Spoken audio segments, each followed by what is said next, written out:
National Homebuyers Month. My name is Marva Morris, and I am your Central New Jersey Realtor. Welcome to day 22. Every state does real estate a bit differently, so today I want to cover unique aspects of buying a home in New Jersey. If you're a first-time buyer here, or maybe you've moved from another state, these New Jersey-specific tips will help you know what to expect in our local market. Now, we have what we call our attorney review period. We touched on this in day 12, but it's worth reiterating. In New Jersey, when you sign a home purchase contract prepared by a realtor, there's a standard 3 business day attorney review period. During this time, a buyer or seller's attorney can cancel or propose changes to the contract. The contract isn't binding until this period passes with no objections. Many states don't do this. Agents in those states use binding contracts without lawyers. But in New Jersey, it's a safety net. So don't be surprised when we say we're under contract, but in attorney review. It's basically a tentative stage. I always recommend my buyers use a real estate attorney. It typically costs a few $100s, and they ensure your interests are protected in the contract fine print. So just remember that. Now, home inspections and oil tanks. New Jersey has older housing, and historically, a lot of homes used oil heating. Even if the house now has gas heat, there might be an old underground oil tank in the yard. This is a big deal here. Oil tanks can leak and cause environmental issues. As a buyer, you want to know if there's a tank. We often include an oil tank sweep as part of the inspections. Some inspectors do it, or we hire a separate company with metal detectors. If a tank is found, we usually negotiate for the seller to remove it and obtain a no further action letter from the NJDEP. That's the New Jersey Department of Environmental Protection. It's a very Jersey-specific issue. Also, certain pests like termites are common here. We usually do a termite inspection, often included in your regular inspection, because New Jersey is prime termite territory. If issues are found, they're addressable, treatment or repairs. But you don't want any surprises lately. And folks, termites fly, so they can get anywhere. Now we have flood zones and coast.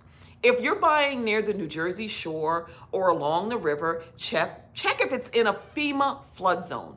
New Jersey buyers in flood zones are required to get flood insurance, which can be costly. So always ask about flood history and insurance if the home is in a low-lying area. It doesn't mean don't buy it, just be informed, especially if you love living close to the water.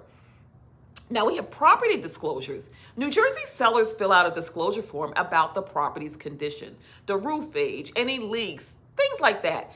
It's mandatory by law, but strongly encouraged. One unique law, Megan's Law, the real estate contract, will include a notice about how buyers can check the registry for sex offenders in the area. Now, we can't give information on that due to it being a protected thing, but buyers are directed on where to find it.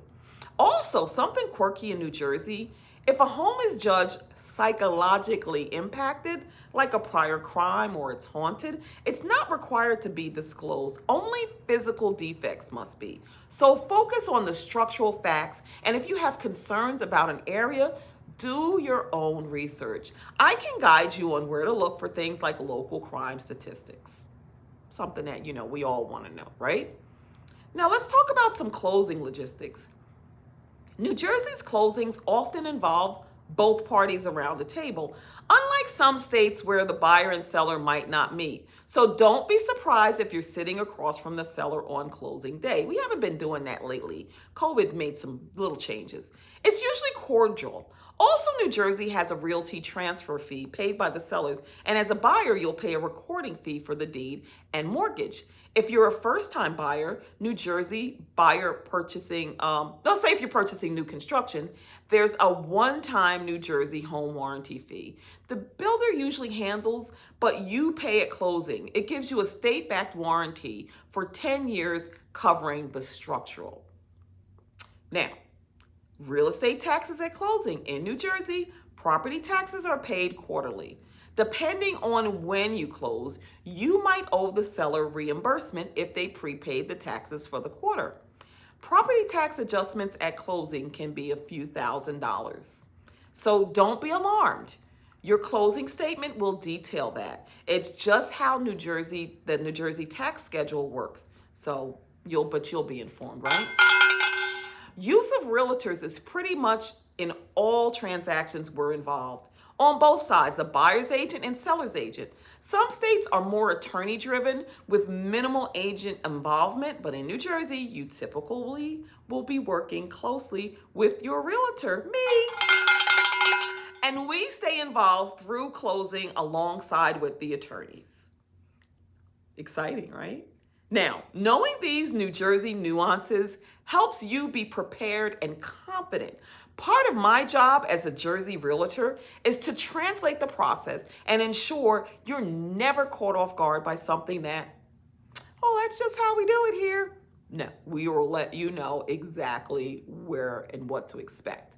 If you have any specific New Jersey home buying questions, whether it's about towns, laws, anything that you don't know, text or call me, 609-468-6324. I am your local resource.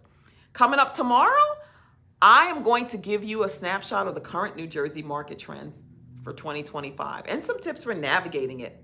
Once again, my name is Marva Morris, your Central New Jersey Realtor, and I am moving you forward. Happy National Home Buyers Month. Have an awesome and amazing day.